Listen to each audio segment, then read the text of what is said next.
our theme.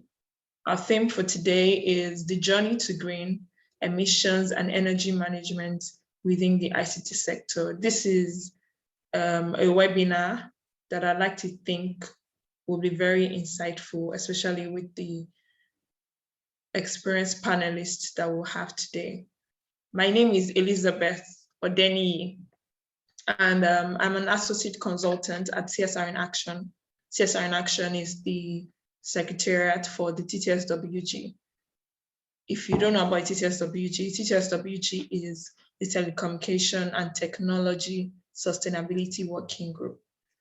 And it's a group that is working to influence the ICT sector and also expand on the need for sustainability within that sector.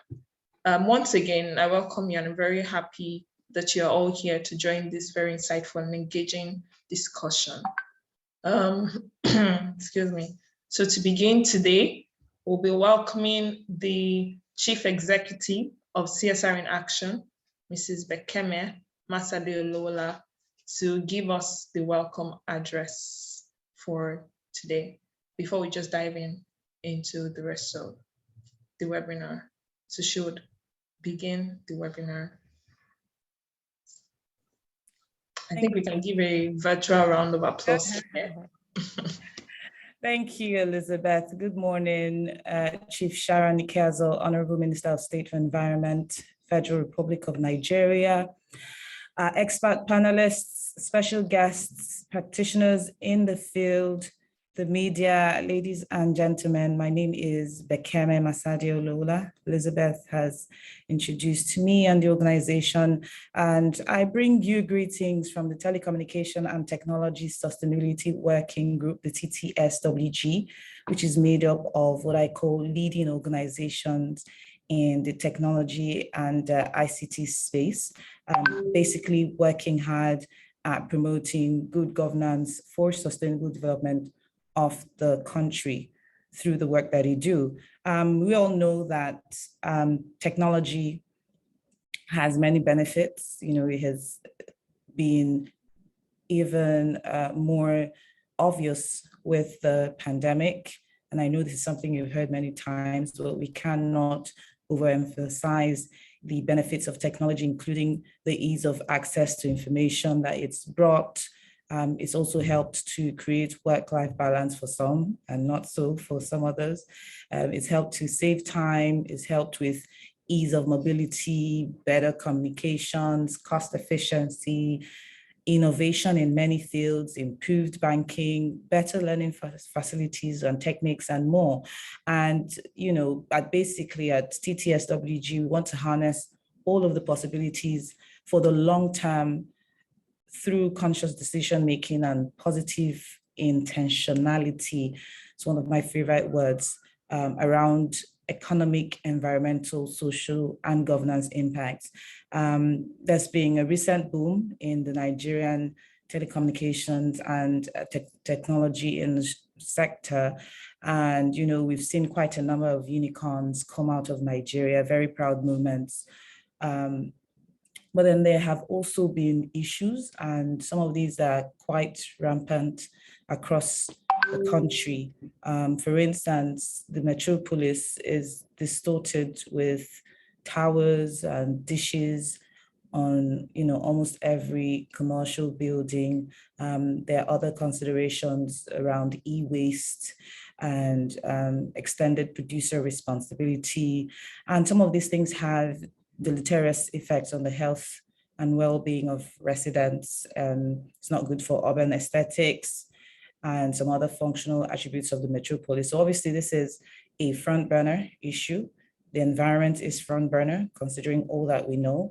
And since this sector has been leading in so many other ways, it's important that we start having discussions not only around how the sector can be instrumental to limiting negative impacts, but that is for other sectors, but how the sector in itself can manage itself so that it does not have its own negative impacts. So we're very excited that we're here today and I'm sure that our expert panelists will do justice to this discussion. Just to give a bit more background about what to expect out of this.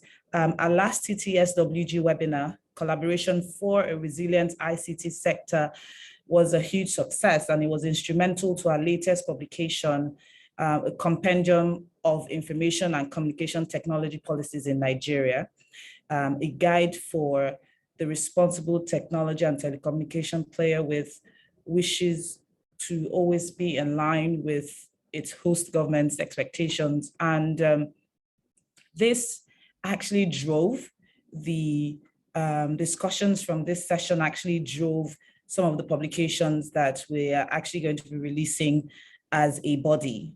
So our second, a list of 50 financially impactful ICT innovations in the country will be unveiled very shortly next month, which is just a day away. But so you can actually go to TTSWG.org to read these industry and country-specific publications. And I just want to say that if you're not already a member of the organization, this is one that you need to be part of. It's not serving any selfish agenda. Instead, it's actually driving collaboration for change. Many of us are conversant with the SDGs, and you know that this squarely points to SDG 17, Partnership for the Goals. And I hope that you join us. You can actually go to the website, ttswg.org, to find out how you can do this, or you can send us an email at secretariat@ttswg.org.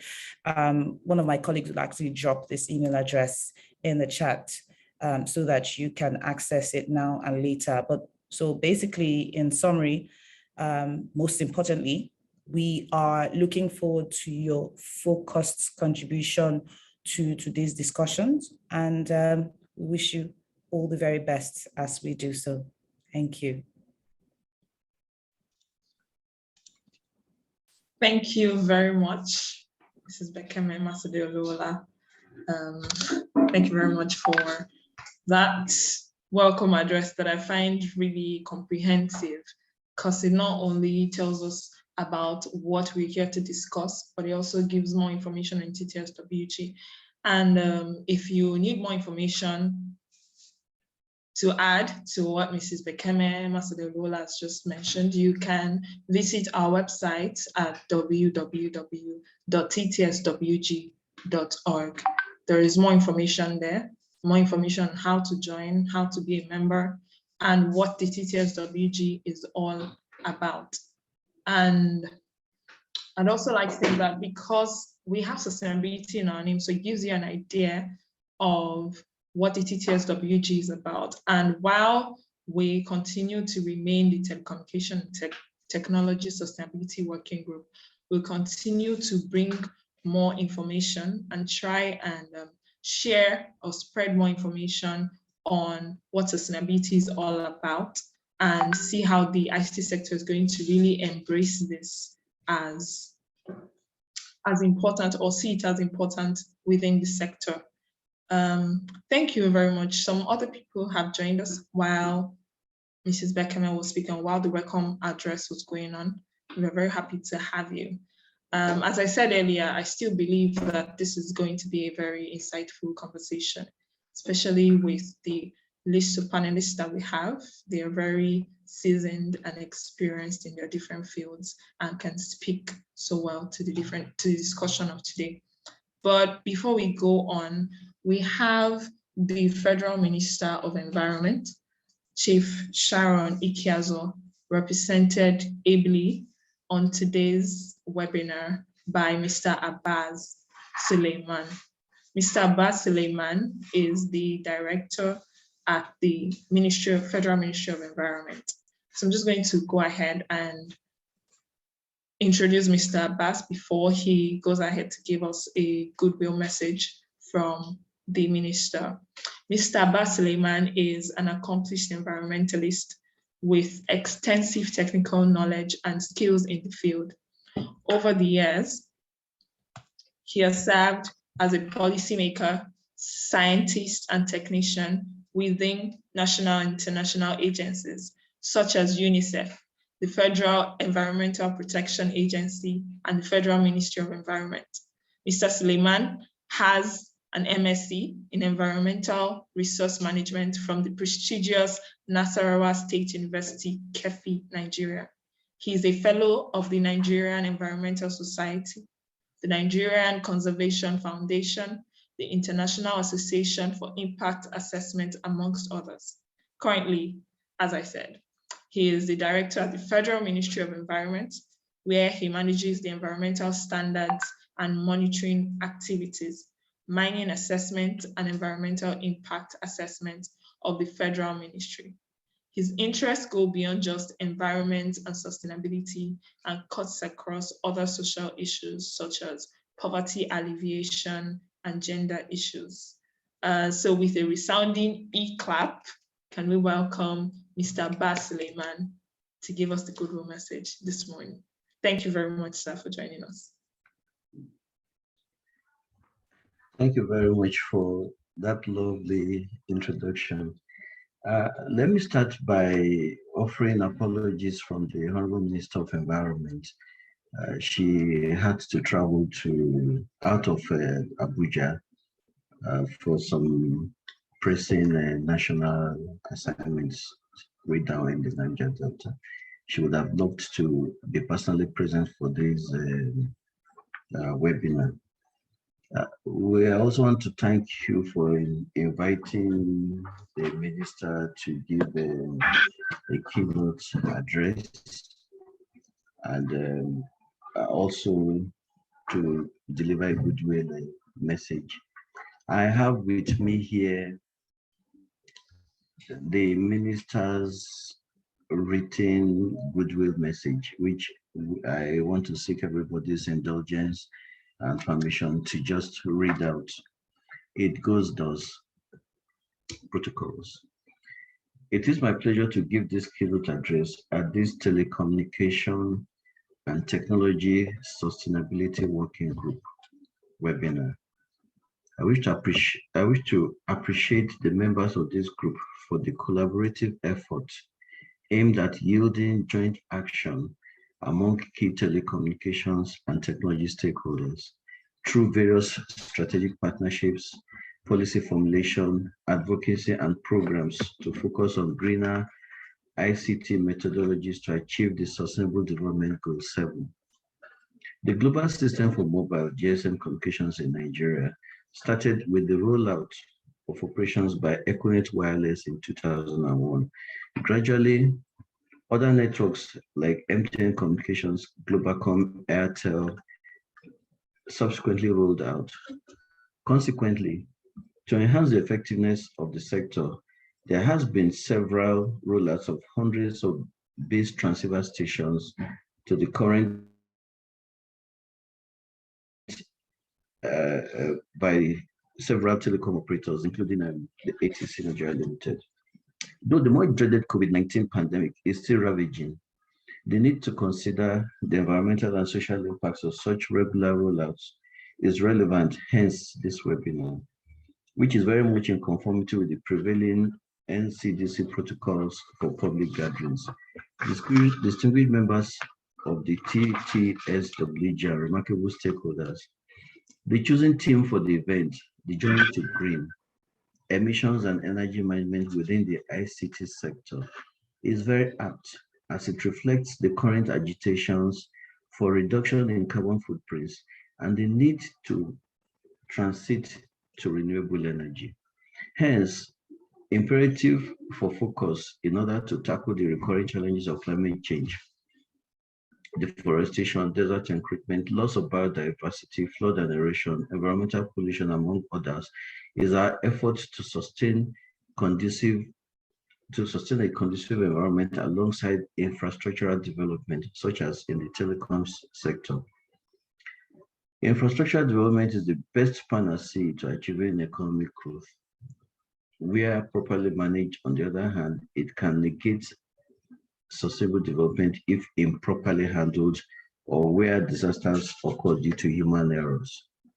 Without a doubt, the prevailing COVID-19 pandemic is a wake-up call for us to lay out a blueprint for transformative recovery towards greater sustainability, greener and more inclusive infrastructural developments that will advantageously steer the economy on the path of visible growth and advancement.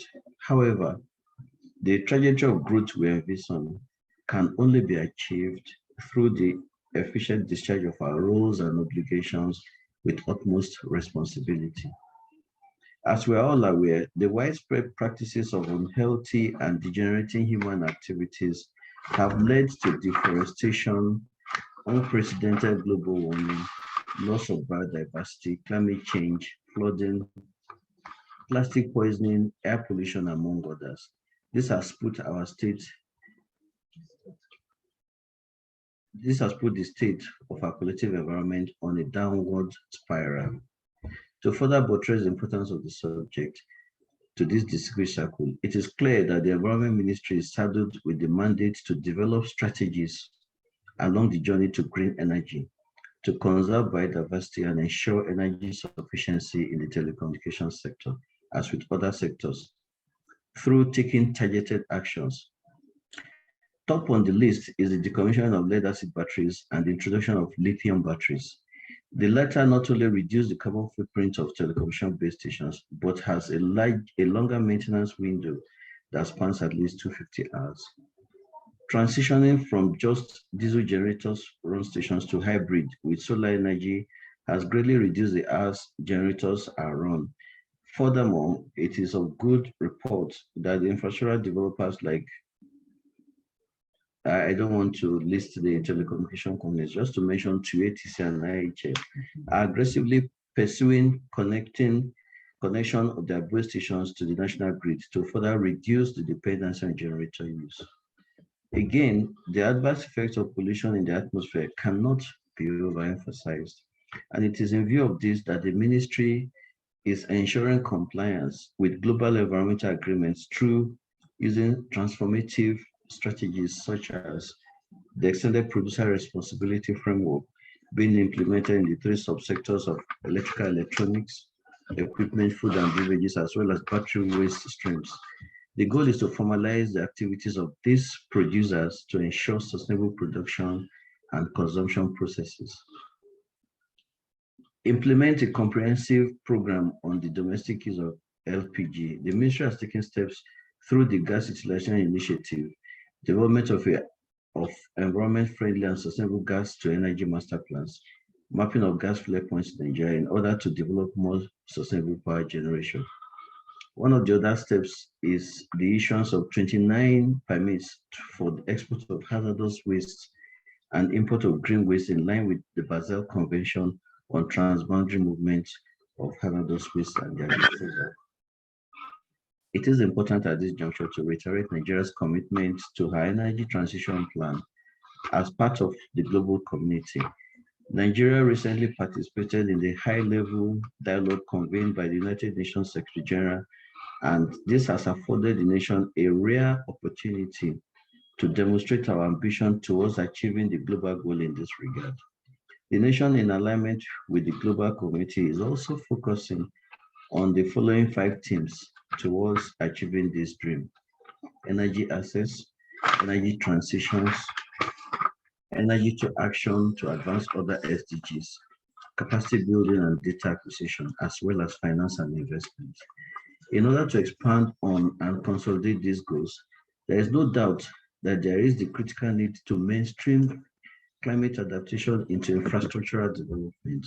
To this end, we must develop flexible and effective mechanisms so that all actors involved are able to participate effectively and efficiently. More importantly, the political will and support is required to mobilize the expertise, technical know-how, and financial resources, which are vital determinants to ensure the delivery of the desired change. Consequently, we are encouraged to critically examine the prevailing environmental and climate change challenges exacerbated by human activities so as not to lose sight of the emerging opportunities that proper climate change mitigation and adaptation throws at us. These challenges can be surmounted if driven through the following actions. 1. Designing and implementing climate-smart standard operating procedures. Providing technical support for environmental remediation. Designing programs and processes for cleaner environment, and ensuring sustainable environmental planning and the conservation of our natural resources.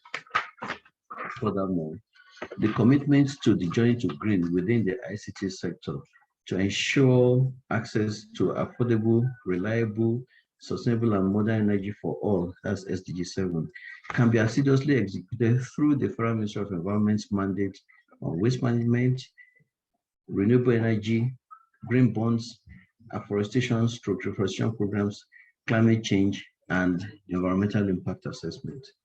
On this note, and as you settle down to deliberate on the relevant issues, I would like to implore you to pay special attention to the chosen theme for this event as far-reaching recommendations arrived at will be harvested and shall determine the decisions that will be arrived at for our sustainable development. In conclusion, the Telecommunications and Technology Sustainability Working Group is expected in this webinar to focus the discussions and make critical assessment on the way forward for efficient energy systems and reduction in carbon footprints in the sector of concern. I look forward to an interesting and most rewarding deliberation by all delegates. I thank you for your attention. Thank you very much. Thank you very much, Mr. Abbas. Thank you very much for that very deliberate speech. As the keynote speaker, and thank you for the goodwill message from Chief Sharon Ikeazo. We're very happy to have you on this call. One of the conversations we usually have in the TTSWG is usually we are big on collaboration, and collaboration not only within the private sector or within the ICT sector, but also with government agencies, because we understand the top-down approach that usually happens within this space, and also understand the need for different and relevant stakeholders on the TTSWG. So thank you very much once again. Thank you. Thank you.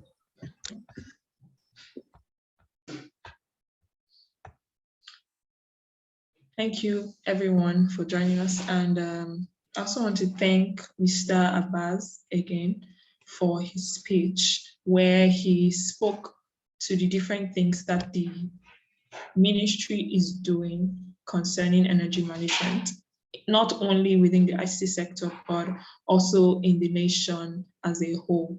For many of us that are familiar with the environmental sector or with the climate change action that has been going on, the COP26 just ended recently, and Nigeria was a part of it. And Mr. Suleiman spoke to that and spoke about the commitments that Nigeria has made to make sure that they are able to reduce greenhouse gas emissions, to make sure that we move or we transition from a fossil-based economy to a gas-based economy. And then he also mentioned that we can get the support of government on the different actions that we decide to go ahead with within the TTSWG when we speak about or when we deliberate on sustainability. So once again, we thank the Federal Ministry of Environment for those actions that they've taken and further things that we'll see that will materialize from their contributions and from these decisions that they have made. So now we'll just go ahead to introduce the webinar. I'm just going to go through and do an introduction of the webinar for us before we go into the webinar proper and begin with the panelist session and begin to ask questions. Okay. So I'm just going to read I'm going to do an introduction of the webinar for us. The growing awareness about the environmental impact of technology is gaining increasing importance, and we're facing rising energy consumption, global warming, and burgeoning e-waste, the notion of green technology is now widely being taken into serious consideration by both government agencies and private companies as their contribution to sustained national and global development. Without a doubt, ICT has played a significant role in decreasing society's resource intensity and has had a positive impact on environmental sustainability on a continuum from the gradual shift from being a print-consuming society to the reduction of travel-induced pollution and fuel consumption as a result of video conferencing and telemeetings. At the same time, ICT has facilitated and accelerated the development of more resource-intensive lifestyles, including the rapidly increasing resource consumption of ICT itself, putting a strain on the environment through the required infrastructure and other necessary hardware. While we may be tempted to limit the impact of its direct effects on the environment, that is the design, the manufacture, the use, and final disposal of ICT equipment and services, it is worth studying the wider impact of the sector to greater electricity consumption and the generation of carbon dioxide emissions.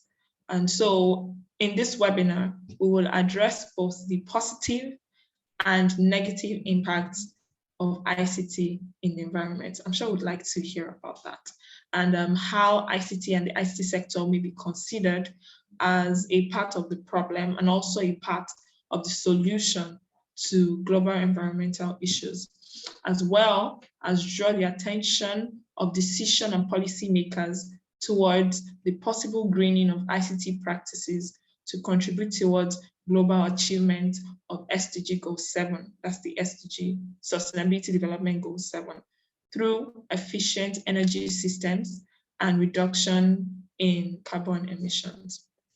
So more granularly, what the webinar will look into is how the ICT sector can, through collaboration, commit to greener energy, greener ICT, greener products, greener applications, greener services, greener practices that will serve as enablers for new environmental friendly technologies, economic viability, and efficient processes. Yes, so without further ado, I'd like to introduce the panelists and our moderator for today's webinar.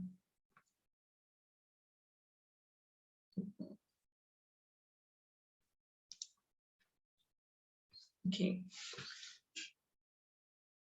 So today we have Mr. Steve Martinez, the mobile and ICT lead at the High Level Champions Climate Champ. So Mr. Steve Martinez is the COP26 High Level Champions co-lead for systems transformation and sector lead for ICT and mobile. He has spent most of his career in the telecommunications sector. He holds a bachelor's degree in psychology from the University of Nottingham in the UK and a master's in management from McGill University in Montreal, Canada. Mr. Martinez has served as the Chief of Staff at the Global Mobile Industry Association, that's the GSMA, where he was the senior sponsor for the industry's climate action program, with over 20 years of experience in product management, program delivery, and climate action. Mr. Martinez brings to the fore a retinue of experience within both the telecommunication and sustainability industry. So I'd like us to please give Mr. Martinez a round of applause from our end. I'm giving one. Thank you very much for joining us, Mr. Martinez. Thank you very much, Elizabeth. Would you like me to make some opening remarks as a way of moving into this panel discussion, yeah? Yes, we'll get into it. I'd like to introduce the other panelists as well. Very good. I will wait for that. Thank you. Thank you. We have Dr. Akanimo Odom, is the Principal Consultant at Envirofly Consulting UK. Dr. Akanimo Odom is the Principal Consultant at Envirofly Consulting UK, an innovation-driven organization that offers environment and sustainability, education and training, and enterprise services. He's an expert in navigating, developing, and managing relationships between academia, government, and industry in Africa for economic viability, research impact, and student employability. He holds a PhD in environmental management from Lancaster University, UK, and several other certifications and fellowships from Cambridge University, UK, Stanford University, USA, and MIT, USA. In the UK, Dr. Odon has been an advisor to the British government on developing international education policies under the National Student Forum, educational consultant for British Council, business development consultant for the Grow Creative Scheme under the European Regional Development Fund, that's the ERDF, local content consultant to City and Guilds UK, and local content advisor to BG Group. So with an E round of applause, let's welcome Dr. Kanimo Odon. Thank you very much. It's an absolute pleasure to be here. Thank you very much, Dr. Odon, for joining us today. It's a pleasure to have you. And then we have the speaker, the director of the Federal Ministry of Environment, Mr. Abbas Suleiman. He'll be joining us on the panel this morning. And so I'd like to just go through his profile again for us to introduce him. I don't have to leave you again, Elizabeth. Okay, so I guess we'll just go over and introduce our moderator. So our moderator for today is Mrs. Eno Udoma Enyang. She is a seasoned legal practitioner and chartered mediator with an MBA from Wales University, Cardiff, having earlier attended the Nigerian and Ghana law schools and consequently admitted to practice law in both countries.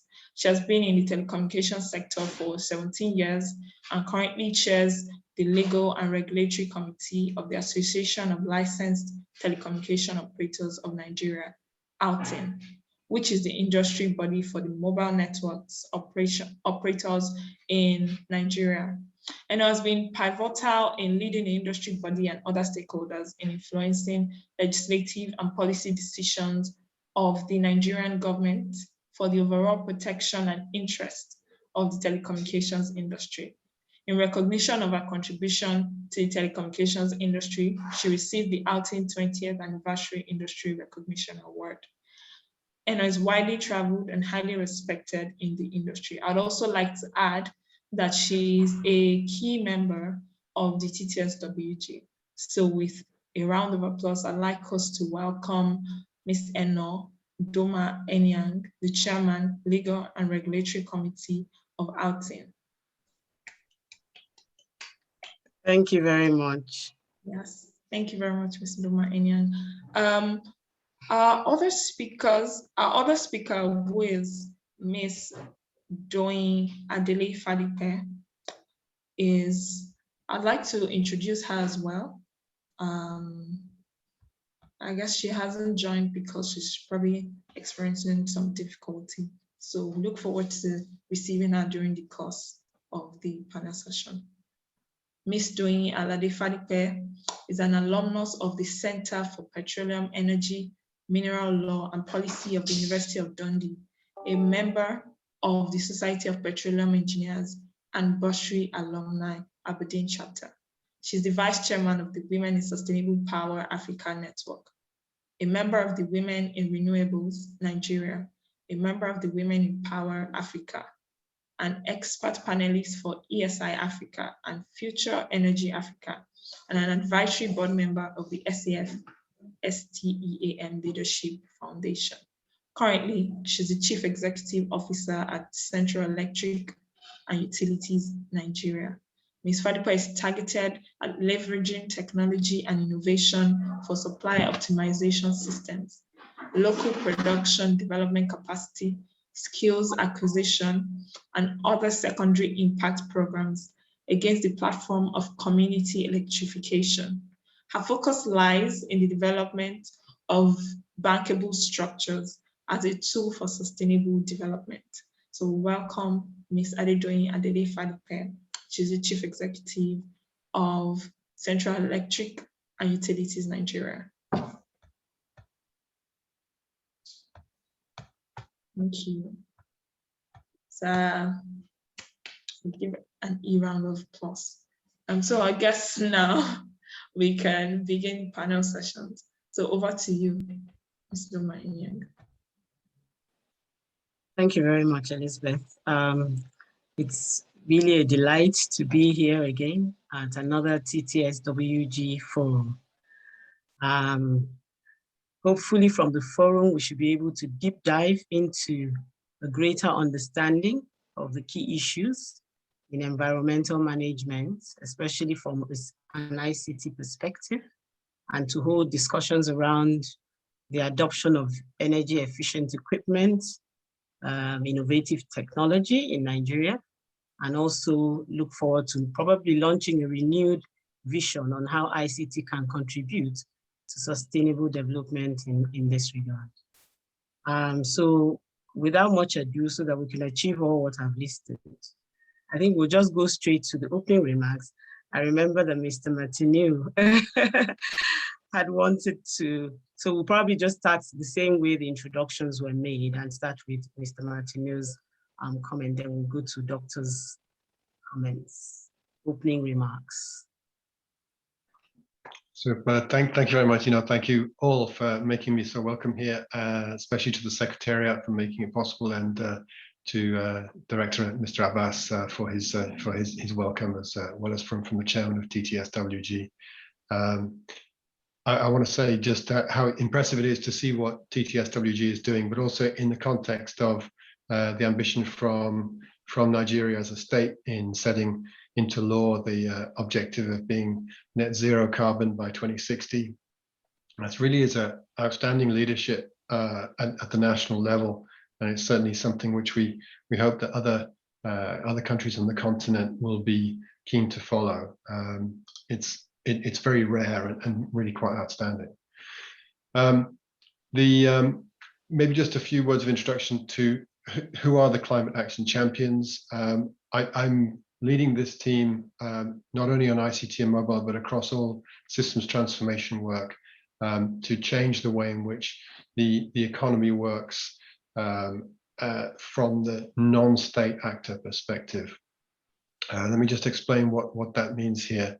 The Paris Agreement is very well known and set up the concept of national governments setting out their plans, which they would continually try to raise the ambition on for their decarbonization in line with the global system being net zero by the middle of the century. But what's less well known is that the Paris Agreement also recognized that there is a lot that has to happen that is transnational.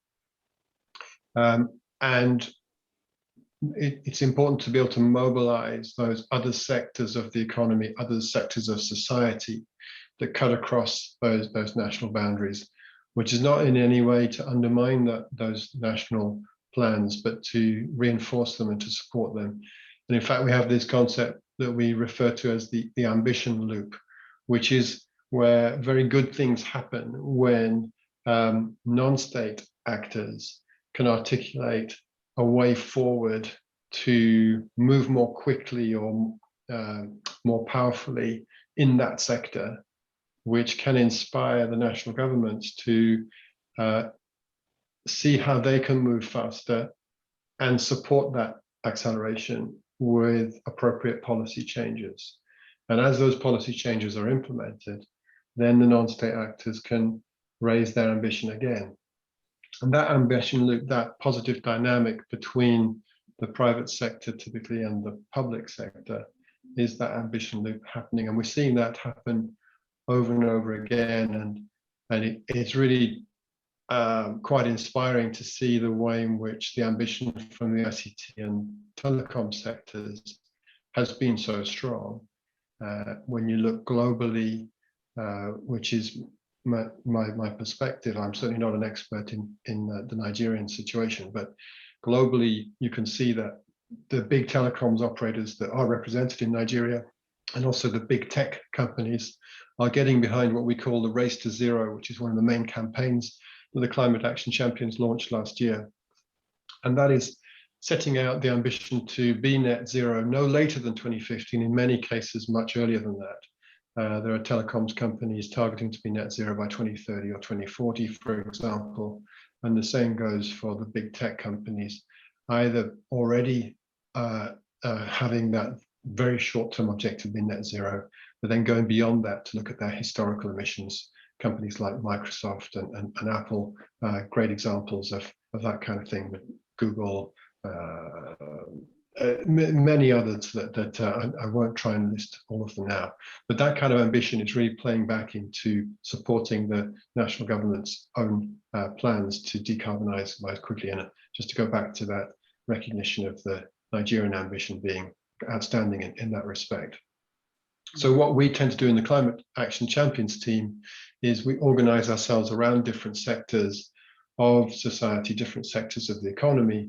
And I have the pleasure to represent the ICT and mobile sector and identify what kind of transformation is needed in these sectors in order to support the Paris Agreement.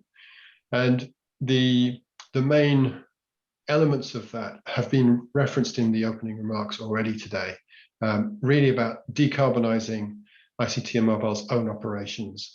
And that basically means getting onto the grid and decarbonizing operations as much as possible, either through the grid or where there's edge of grid or off-grid operations.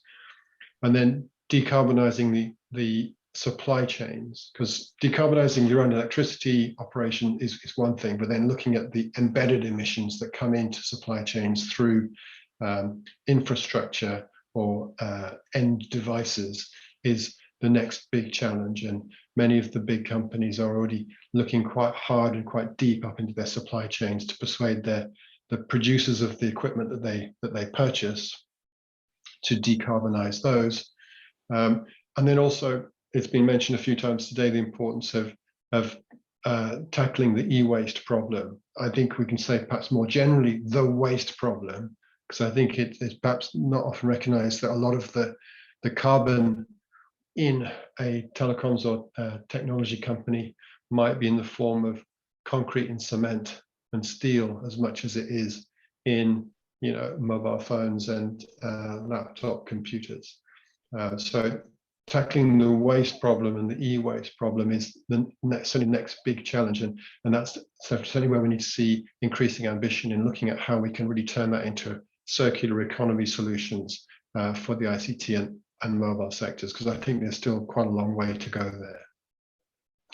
But the final point I just want to make about the critical role of ICT and mobile is that it's been recognized for some time that these sectors have the power to accelerate transformation in other sectors, both for decarbonization and for increasing resilience of the wider economy.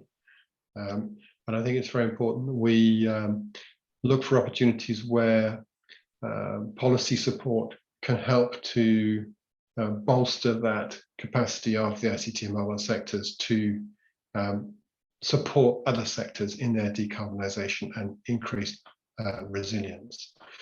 Thinking particularly of the way in which ICT and mobile works with sectors like the energy sector, transport sector, and the built environment. I think it's worth just taking a moment to reflect on the fact that countries like Nigeria and others in the African continent can become big players in decarbonization. Historically, African countries have not been a big source of emissions, but they do have a massive opportunity in renewables. And it was interesting to hear the remarks about the move from oil into gas, but I think also there's, in that roadmap, there's an opportunity to move into pure renewables. And things like there are many countries in Africa that are moving quite quickly into green hydrogen production and storage. And there's, I think, a very big opportunity there that the ICT sector will be a key enabler for that as well as in the other areas you mentioned, excuse me, and Mr. Abbas mentioned things to do with land regeneration, forestry regeneration. As carbon credits start to become mainstream, they will also become opportunities for countries like Nigeria, and the ICT and mobile sectors will help to facilitate that by looking at the data flows that are necessary to make those carbon credits work and be accountable and have integrity. So if I'll pause here just to say that resilience, digital resilience is key. And I think things like closing the digital divide and the gender gap, which you've talked about already, are key for that. So let me pause there and hand it back to you. Thank you very much. The thing about it is that when you have so much experience and so much information, you want to immediately dive in. I mean, you've gone into the main discussion just at the introductory part of things. Obviously, we're going to discuss some of those ideas in detail. From your experience, you'll be able to tell us possibly what exactly, in terms of our own environment, what exactly we can be doing specifically that has worked maybe in other clients. So we'll get back to you. If we just call Dr. Odon to make his opening remarks. Oh, thank you very much. Can you hear me clearly? Yeah. So yes. I thought in a sense, when you talk about the agenda around green telecommunications, if you like, and I believe that in this era where global concerns about environmental issues are at the peak, the ICT sector has got a very strong role to play and can even lead the way in that regard. Obviously, global emissions, I think developing economies contribute about 2/3 of global greenhouse gas emissions, with focus in China, India, Brazil, Indonesia, and Iran. And within the Nigerian frame, almost like what the last speaker said, Africa actually contributes a very small percentage. I think about 4% or so of global emissions. So if you take Nigeria, for example, if you look at the geographical, or rather the segmental spread of its contributions, besides agriculture, that contributes about 22%. Fugitive emissions, which obviously covers things around fossil fuels, biomass, organic waste pollutions, contribute about 21%. And within that, ICT contributes about 2% of global emissions, which maybe estimates about 700 metric tons of carbon dioxide emissions by weight. So in some sense, if you look at it in specificity, the contribution is not significant. But if you break it down further, you look at in terms of the contribution of the ICT sector to that space, what really interests me is the fact that over 57%, almost 60% of emissions within the ICT sector is driven by user devices. So what does it mean? It means that even though telecom big operators like MTN and so on, I'm not saying themselves as being major contributors in a global space, but what they do have is some incredible, strong influencing power to make change happen, which I'm hoping to focus a bit more on that's today. I happen to have been at COP26. Actually, I was at COP26 in Glasgow. But not only that, I was also involved in hosting or co-hosting a side event with the Ghana government. And the focus was around mind change perceptions, which focus on how do you drive that conversation and transformation from a high approach level, but making it clear that even there is a basis for a redirection towards environmental sustainability. In developed economies, in many respects, environmental sustainability or response to those specific issues is driven by compliance. In Nigeria and most in Africa, there are many policies and regulations. And so you cannot really say it's driven by compliance. So there has to be a different dimension to drive that conversation and make it happen. An example is there a business case to be sustainable? Of course there is. And I'm hoping to kind of maybe break it down a bit further when I go into my talk. Thank you very much. Okay, thank you so much, Dr. Odun. I don't know if Madame Dewey is here now. Is she here now? No, she's not in yet. Okay. Yeah. I wanted to pass some Okay, so- information across.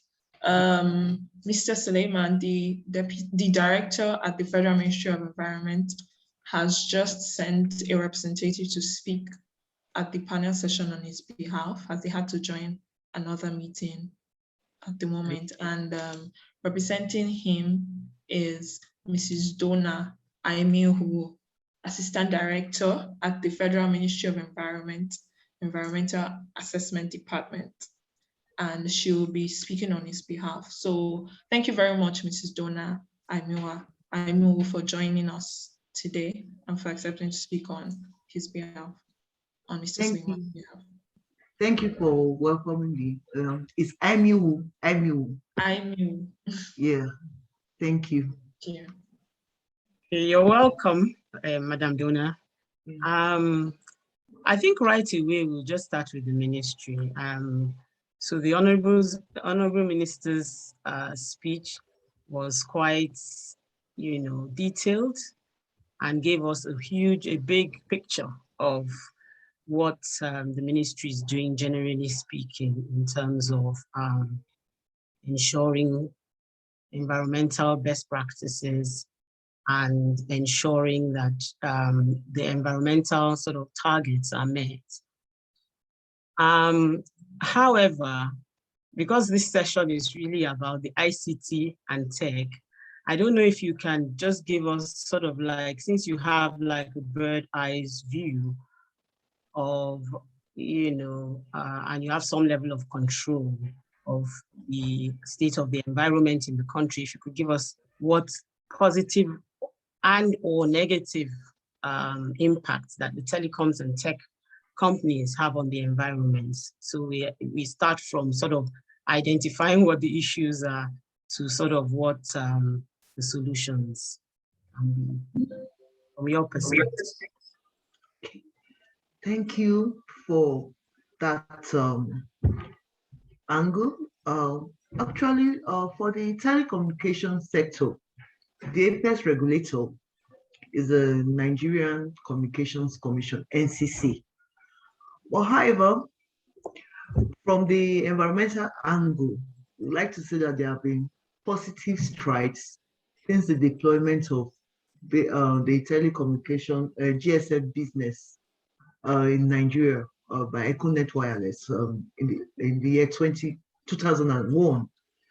And the positive strides we would like to say include curtailing several installations of this masts, the base transceiver stations.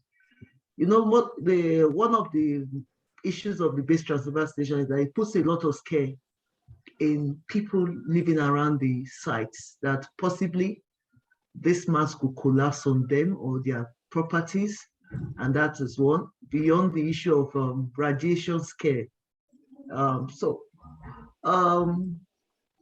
NCC on its own had successfully brought into play co-location of operators, rather than having all the operators managing their respective base transceiver stations. They cannot co-locate. So there's a diversity in the sector. There's a divestment of those that put in the infrastructure and those that operate the infrastructure. So that has helped to create what you call less footprints on the surface of it. So instead of having like 4 operators having separate base transceiver stations, you have one base transceiver and with 4 operators operating on it. So it has massively reduced the deployment of the infrastructure and curtails the scale. And then more importantly, the land take is not more than 15 by 15 meters square. So that's minimal land take, less displacement of biodiversity, whether of plants or of animals. And then of course, the developers have gone into more hybrid installations. So rather than depend on diesel run generators for 24/7, they now run batteries and then solar solar installations on this. And of course, one other fear concerning the BTS installation is generating plants, noise. And so most of the generating plants have been buffered to reduce the noise. But more importantly, the issue of the hybrid installation has helped to reduce the use of generators on most of this site. And then we have less bulky installation. So the equipment have become smaller and smaller over the years. From 2001 to date, we have smaller installations and more what you call technologically enhanced installations. And of course, the companies, both the regulators, the developers are becoming more compliant to extant laws. So I would say that is some positive strides and massive strides in that angle. Then on the flip side, I would like to say if we had a more, if we had cities with more high-rise buildings, that would have helped to reduce putting up the massive mass structures, stainless steel structures. That would have helped to reduce putting up structures. So you have already made infrastructure to hold up this telecommunication devices, and that would have been cheaper deployment, safer deployment too, and even more how would I call it, more easily attainable deployment. So if you have high rise, there'll be no need for you to see so many masts within some given area, depending on the tele density required to sustain telecommunication for that demographic in that area. So that would have been it. So we still have a lot of people raising complaints over mass installations, especially when it's not within the confines of their premises. That is the flip side on this issue. But I would want to commend the infrastructure developers in this sector that they have made massive strides in reducing carbon footprint and ensuring more energy. Yeah. Thank you. Yeah. Thank you very much. You are taking more time than needed. Thank you very much. You know, we didn't give you time to do your own opening remarks. So we've added that. Okay.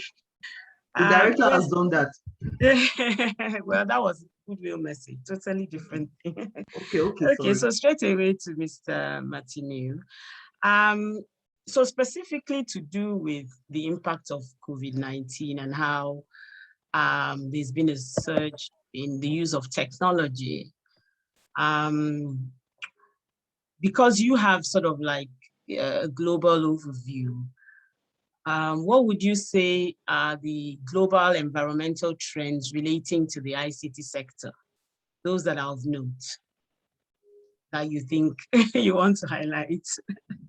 Thank you. No, so look, I mean, I think specifically on this, some of the other speakers have commented on the fact that the pandemic has taught us a lot about our capacity for resilience as a society and as an industry. And there are studies that have shown how actually very quickly things like telecoms networks and data flows adjusted to the fact that our working patterns changed very quickly. And the environmental impact on that overall, I guess I don't think there's a definitive answer to it, but I would say overall, I would say it's still broadly positive in the sense that the electricity use didn't seem to go up dramatically as a result of the changing work patterns. So we were able to see people suddenly switching from working in an office to working from home. There may be some other, strange effects to do with the fact that here in the UK, for example, I maybe have to heat my house a bit more, which may be less effective or efficient than heating an office building where there's more people in there. But certainly, as far as the telecoms networks themselves are concerned, I think there was quite a good positive response to that, and a corresponding reduction in commuting impact on the environment. So I think that's the short answer to the question about what the pandemic telling us about what happens. And I think the opportunity for this sector to bring resilience into climate action is obvious, that this sector is critical to building resilience for climate action.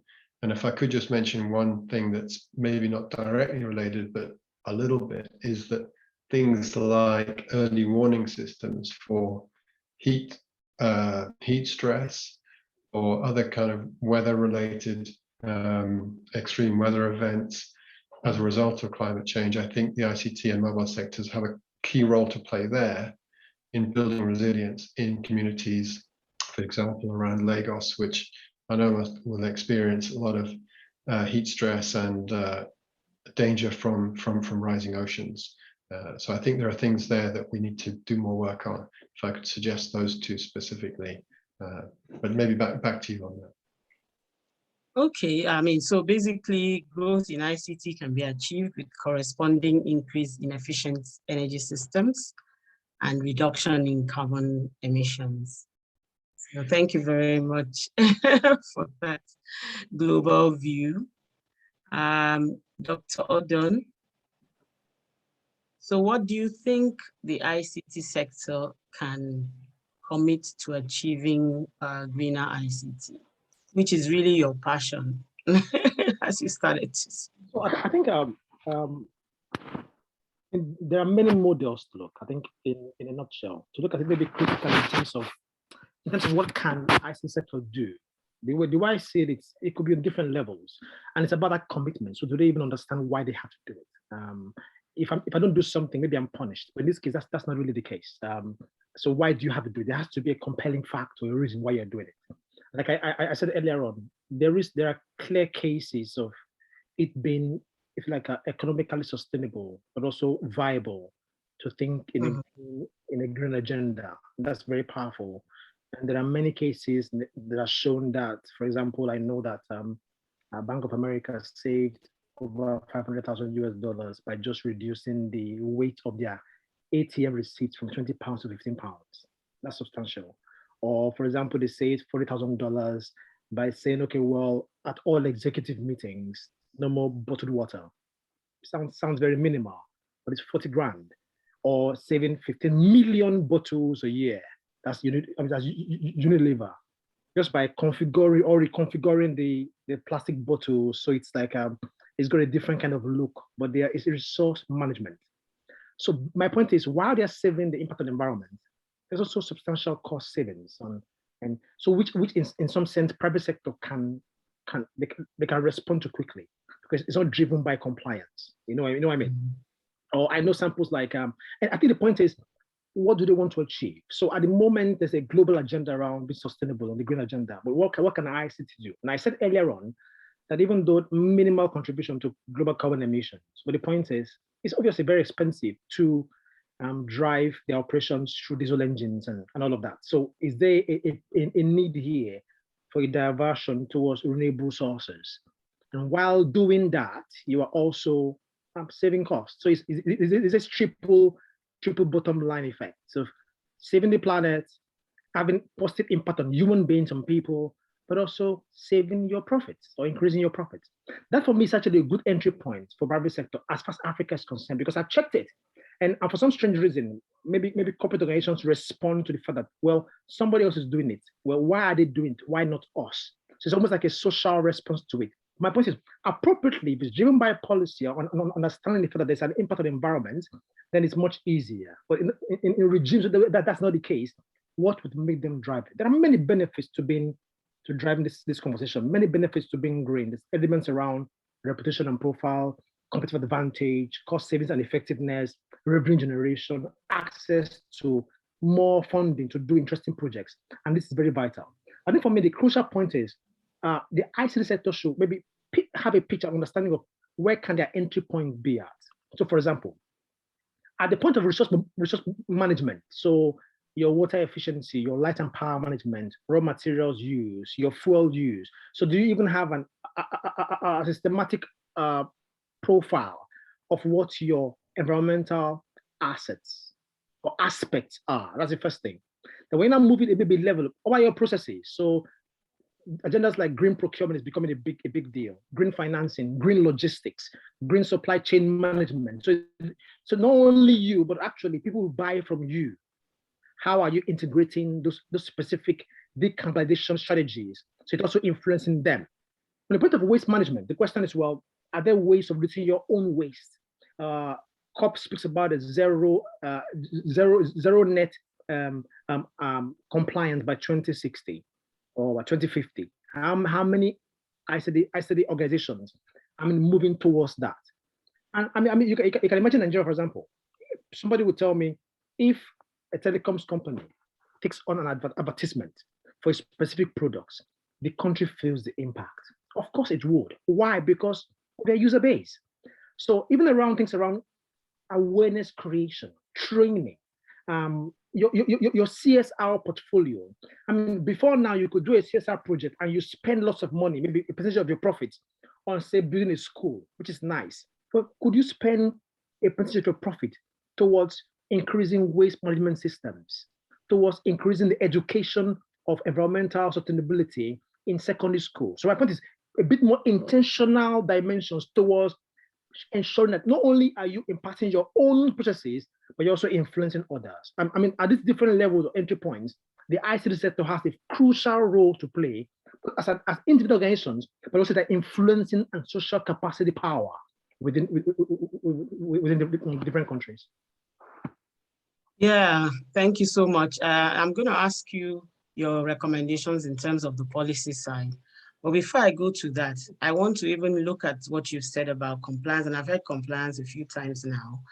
And I'm thinking, and you've also talked about incentives. If I'm going to benefit, then obviously, I've gone to a market somewhere here in Lagos where there was a sign somewhere saying, if you have plastics, bring for money, and those kind of things. If I see that there's a benefit then or an incentive, then I would want to do it. So whilst yes, compliance is one side of it, and enforcement. And once we start talking about compliance and enforcement, especially in our climate, now gets into all manner of things. So from an incentive point of view, yeah, and to encourage, especially to do with the ICT and telecoms, are there any specific sort of like policies that you think that, we have a government representative here, so if we're able to come up with some suggestions in terms of policies that should be put in place, and tailored more to incentivize as rather than just wielding a big stick. What would be those suggestions? So I'll tell you what, don't get me wrong, there is a place for the big stick, okay? I agree. If somebody's policy and it has an automatic impact on livelihood and health, there has to be a big stick. That's the case. But the question is that happening anyway? If it's not, then it's a problem, okay? Now, don't get me wrong, and this is very important. I think it's important for people to realize that it's not only about the impact of the environment, it's also your lack of activity. So for example, you could perform an activity that impacts on the environment and it's very visible. But the point is, if you're consuming lots of water as an organization or lots of energy, you are paying for it, you are comfortable doing it, it has a chain effect. So when we talk about the policy structure, the way I see this, for things to work, it has to come at 3 levels. And I would say there has to be a penalty structured policy for non-compliance. Then there has to be a support inclined policy for relevance. So partnerships, drive knowledge transfer, resource mobilization, concept adaptability or appropriation. So you're actually given support to make them think green, okay? So that's second level. And the third level, which I think is like the ultimate in a sense, is actually the one you referred to, a compensation focused policy for compliance, and in most cases for going beyond compliance. So for example, if an organization does this and they can show that because of their action, intentional action, they have been able to reduce their impact on the environment. Could there be a consideration for some tax, if you like, holidays in some sense? Could there be a consideration for some specific reliefs? Could there be a consideration? So a company says, well, based on our intentional decision or change, we are only importing sustainable products. This is the impact it has on our economic outlay. Because we've done that, could we get something? So my point is, there has to be an intentional, structured process to say, okay, well, at different entry points, could you actually give compensations to encourage that premise? Because like you said, if there's nobody with a big stick saying, if you do this, then I'm going to prosecute you or take you to court, okay? Then what's my drive? There has to be a drive. And I'm sorry to say this. I mean, I was at COP and global leaders have made so many promises, but the fact is they've been making these promises for a long time. You know, I hear policies like or compliance or like interest like, okay, well, all cut deforestation by 2030. Are you kidding me? Over 80% of Africa's rural community depend on the forest. So if they're going to comply, there has to be an alternative provision for their livelihood. So it can't be done in isolation. It has to be a structured, strategic approach to making sure that all the specific interests meet at some point. Because believe it or not, this carbon discussion is got varying interest. So I think that gives an idea of what that discussion should be driven towards. What's the compensation? It could be at different levels. Okay, maybe well, I wouldn't go back to the issue of compliance or non-compliance, but just to say that I'm with you totally that they should be the big stick. But I think that when it's just the big stick, that's where there's a challenge. Problem. If the representative of the Honorable Minister, Madam Donna, the speech from the Honorable Minister had highlighted a lot of plans. But I'm just wondering if you could kindly briefly highlight the top policies, especially flowing from some of the things that those on the panel have mentioned, especially Dr. What are the top policy programs or government efforts that have direct impact on ICT and technology sector in achieving better environmental practices? Okay. Thank you. Actually, coming back to what you highlighted about an opening remark, the Director of EA Department, Environmental Assessment Department, typically is mandated to handle environmental impact assessment for major developmental projects across the nation, because environment itself is on the concurrent list of the Nigerian Constitution.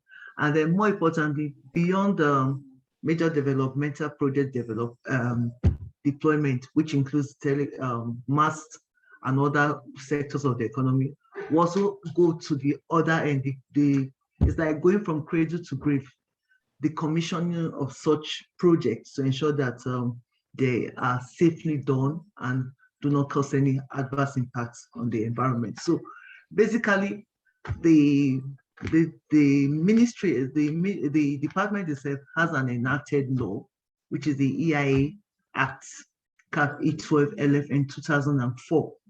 And then the act requires that where the extent, nature, or location of any proposed development is, and that would significantly affect the environment, an EIA must be undertaken in accordance with the provisions of the act.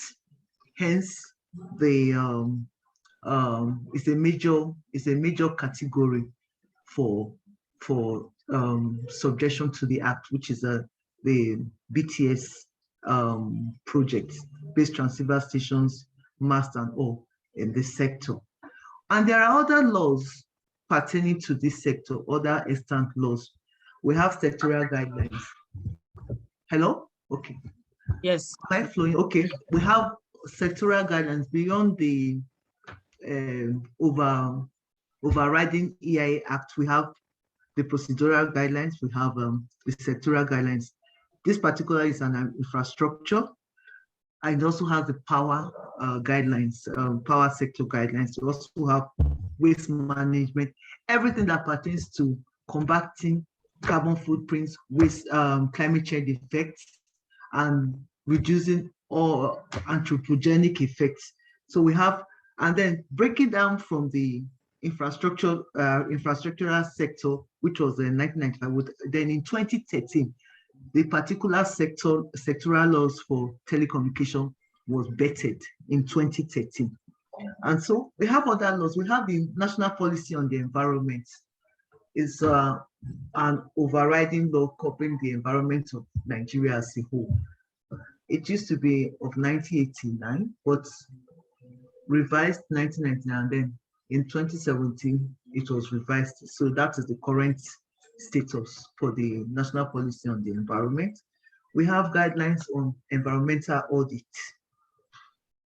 laws that pertain to operational facilities audited every 3 years. And this is particularly by our sister agency, NESRA, the National Environmental Standards and Regulatory Agent of the Ministry.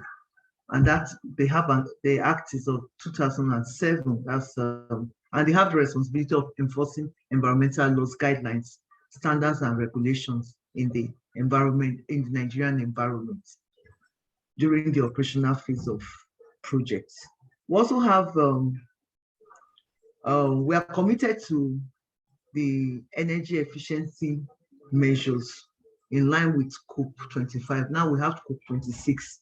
Nigeria's nationally determined commitment, contributions to that. So going forward, bringing on board COP26. And then, of course, Mr. Odon has said that most of the agreements realize that they may not be achievable, which is true, but I think every effort should be made to do what is needful. But the only issue I keep saying, I on my own, beyond being a regulator, is that we should become more indigenous in our approach to combating environmental issues, rather than borrow technology or borrow ideas. We should become more indigenous. And I know that is very workable, because with awareness, a lot of people can buy into addressing the environmental issues concerning all sectors of the economy, not just in the telecommunication sector. So we also have the Harmful Waste Special Criminal Provisions Act. Those are also part, and that is, then we have then typically from the Nigerian Communications Commission, we have the NCA Act of 2003, which led to the birth of the agency itself. And then we have, what they call it now, every state has its peculiar laws for the environment. So beyond the national laws, we also have laws at the states where these BTS are deployed. So that follows. And then, of course, there are certain local government councils that have their bylaws too, pertaining to this sector. We have the Criminal Code Act for issues of criminality for the sector, and that is pertaining to the southern states of Nigeria, where we have the Penal Code pertaining to the northern states of Nigeria. Then we have the Abandonment Guidelines.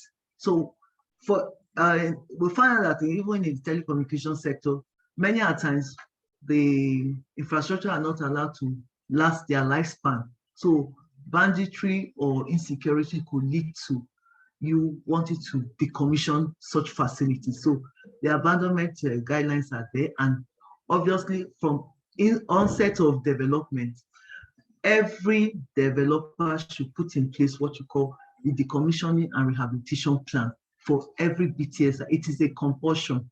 It's not something that you set aside to when you are ready. It's something you put in place ahead of whenever these BTS sites will come down, so that every effort is made to reduce carbon footprint, mismanagement of waste, and ensure that whatever happens within the telecommunication sector is compliant with environment-friendly measures. So I don't know what else.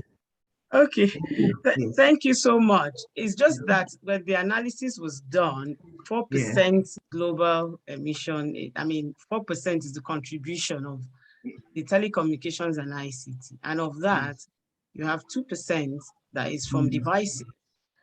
I know you were focusing on telecommunications, the mast and all that, but you know, the devices seem to be a very important factor in terms of waste management and pollution.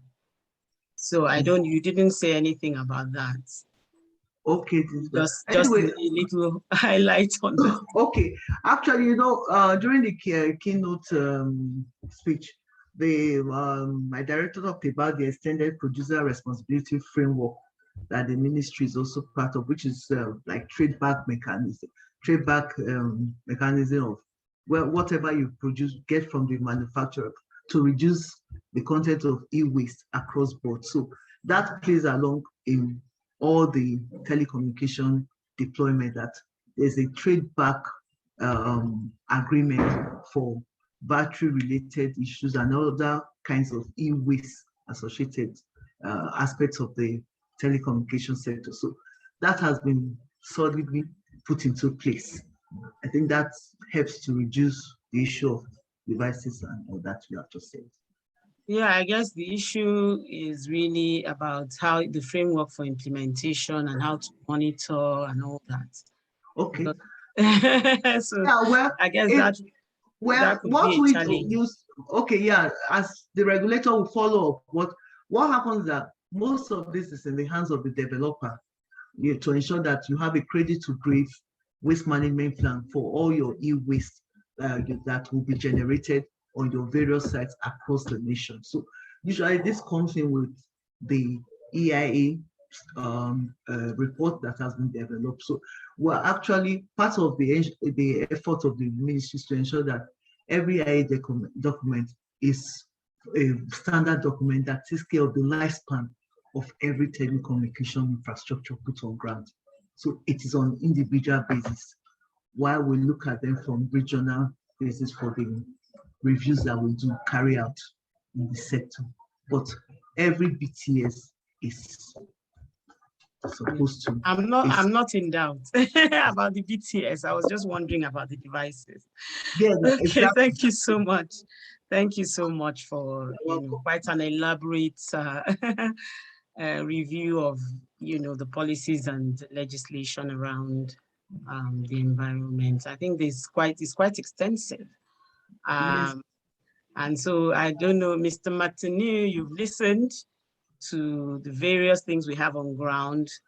Just wondering if you have any suggestions for your Nigerian audience in relation to how what can be put in place. Thank you. Yeah, thank you.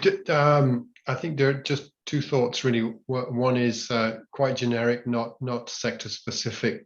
I see a lot of policy moves towards disclosure and transparency. And I don't know what the situation is in Nigeria about mandating disclosure on emissions and environmental impacts, but I think that's something which seems to be carrying a lot of weight in many other parts of the world. Things to do with what are your emissions, and also how are you managing climate risks, things like the Task Force for Climate Related Financial Disclosures. That's one thing. The other thing that comes to mind on the policy side is, I know Nigeria will probably have the largest population of young people in the world within the next however many years. And I think, kind of representing our future on the planet, but also representing a tremendous amount of energy and drive and entrepreneurial enterprise. And I wonder what the policy opportunities are to really encourage that kind of digital innovation in Nigeria that will be so important to building that digital resilience for the future, as well as creating opportunities for wealth creation domestically. So I think those are just a couple of thoughts I have in listening to the really interesting conversation that we just had about policy. There may be a couple of areas that are worth taking forward. I know there's some of the building blocks already in the work you've been doing in the TTSWG. maybe hand it back to you on that one. Okay, thank you so much. Okay, Dr. Odun, you've worked in ICT companies or at least managed businesses on environmental management. What are some ICT trends that must be curbed or harnessed for the nation's development? I think a few things really. I think I'm going to refer to maybe two points. I think Steve just mentioned one now. Africa has got 460 million youth that are either unemployed or underemployed. Okay, and then when you now talk about projection by 2050, it's going to be the continent with the youngest population of working youth. Okay, now if you now look about it in terms of the potential for entrepreneurship in an environment where the value of green economy, I think in the US alone is estimated to be about 30 trillion. In 2016, the value of the green economy is estimated to be about, I think in terms of spend, about $7 trillion. That's not small money, okay? And interestingly, if you look at in developed economies where things are a bit more set, the potential for climate, if you like, adaptation is quite minimal. You might talk about mitigation, because Africa is not even contributing as much in any way. So there's no really drive to mitigate. So the point is, it's about adaptation measures, and green economy plays a fundamental role in there. I mean, if you look at the spread of young African entrepreneurs that are taking up new initiatives and developing themselves in those spaces, the potential is enormous. But the point is, so I'll give an example. I am currently, okay, hosting a 1-month fellowship, okay, of about 220 final year students from 20 universities in Africa. So hear me, these are final year students. And not only are they final year students, there are final year STEM students. So they're actually in the science, technology, engineering, and mathematics sector. The very first question I asked them, I've got the data, all the students in the session, in the room, was, how many of you know what happens to the waste collected at your university? Do you want to know how many people know what happens to the waste? About 3 or 4% of all the 220 final year students from 20 countries on the continent. Only 30% of them had a sense of what happens to the waste collected in their campus. That's a very practical example that happened literally a few weeks ago. I can give you many examples. So you almost cannot do this. Africa's sustainability, because the old ones, I mean, I don't see myself as old, but in terms of the infrastructure, the elderly ones have messed up everything. So if you want to actually drive sustainability in the long term, you want to engage those young ones, those young people who are the future of the continent. But the trouble is this, there is a massive divide, okay, disconnect between academia and industry in the first place. So when Steve talks about the young generation, getting them in the green economy space as entrepreneurs is a big deal. I think the rep of as a regulator on the call, the last speaker also spoke about engaging those individuals who are the future of the country. But the point is, there has to be an innovative approach for it to happen. So an example is the term eco-innovation. So what do I mean by eco-innovation? It's a very important term. But basically what it's saying is the fact that the private sector has the capacity to deliver the tools needed for green growth and sustainable development. Now these tools can be commercial, successful products, services, technologies that reduce the impact on human activities on the environment, achieve more responsible use of natural resources, and enhances societal or economic or technological resilience to environmental pressures. Either you're developing new products, new services, new interventions, solution-oriented practical measures.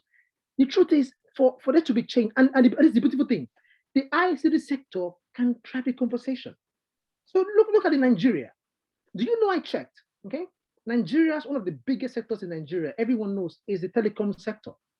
But what if I told you that there are less than 5 universities out of over 180 universities in Nigeria? I know because I work with the Nigerian University Commission. Less than 5 universities offer a top-notch research degree, PhD, or even an international standard master's degree in telecommunications. How does that make sense? There's a big disconnect. So imagine if, I don't want to use any names, but imagine one of the big operators says, well, I want to set up an R&D infrastructure in a Nigerian university. That's already happened internationally. Because for you to develop new, like local content-driven products and services, you need to engage R&D. And our universities have a massive role to play. And the ICT sector can drive those conversations. Whether there's policy or not, there's a benefit to the infrastructure or to the individual, to the organization for it to happen. Bridging those gaps are absolutely fundamental. It's about creating knowledge, getting spaces. I can give an example.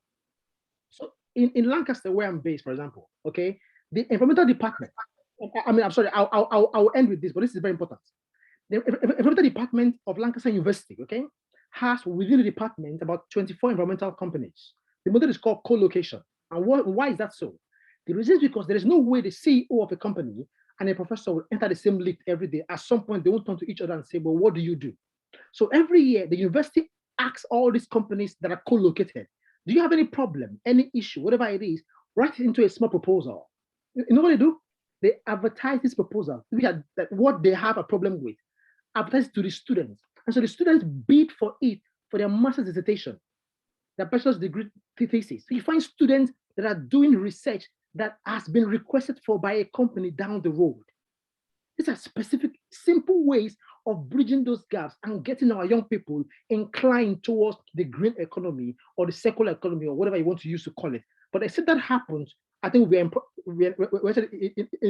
in big trouble. I think I will stop at that point.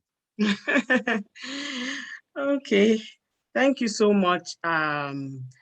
It's just that I was thinking while you were speaking that when you say the companies can do, there has to be a motivation for the companies to do and a forum through which the companies would begin to see the benefits of doing. Because like I said, incentive is a better driver, to be honest, than sledgehammer. So I agree with you to the extent that it's not just about the policies. We seem to have quite a bit in terms of policy and legislation, but it's also trying to create the awareness of what benefits these organizations. Yes, but it's to create the awareness and then to, sort of enable it to happen.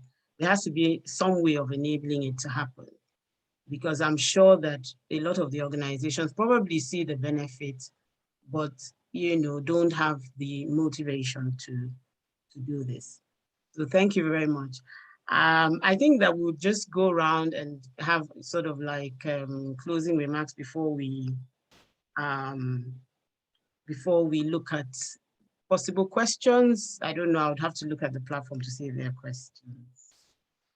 I think there are a few questions that come up.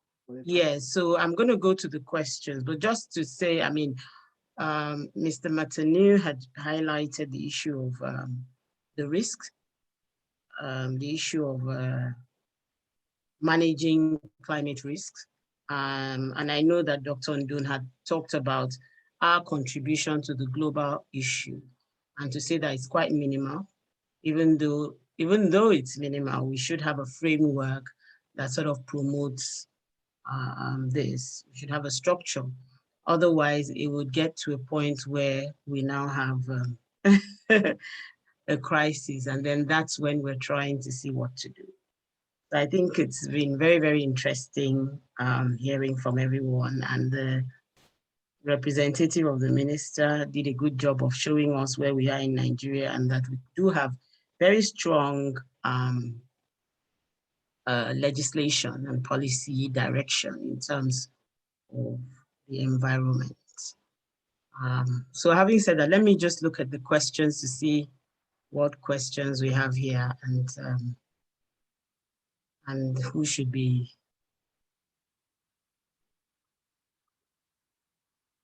Okay.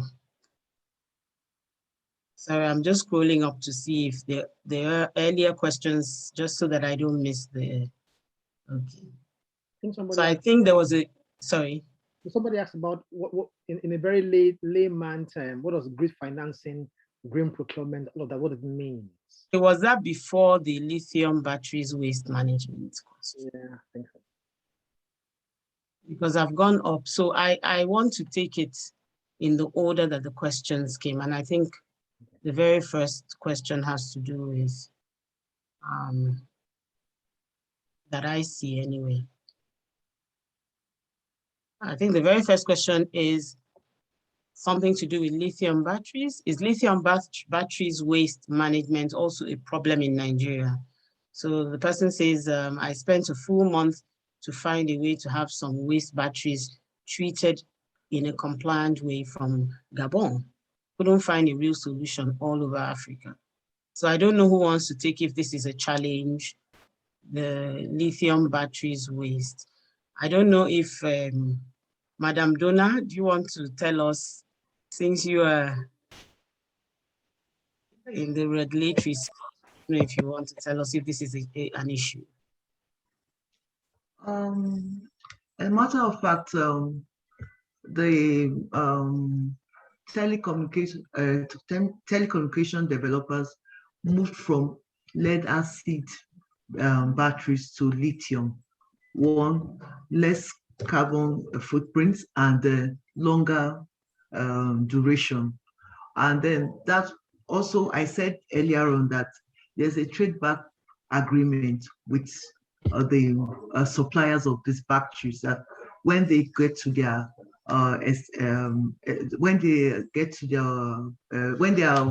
they become expired, they are returned back to the manufacturers and replaced with new ones. So you don't have such lying around waste from at least this sector. That is a sure banker on this sector, and that is it. And that is one of the critical issues of e-waste in the sector, that every e-waste related material has a trade back agreement with the manufacturers or suppliers. So I think, does that answer the question? I hope. I believe it does, but unfortunately we can't have feedback unless the person writes on the chat box. Okay, thank you so much for that answer. I think there's another question. This person says, I'm a post-PhD researcher.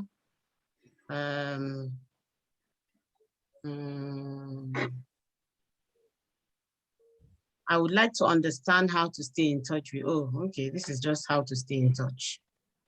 So I think the email address was posted on the chat. Maybe this was before that was posted.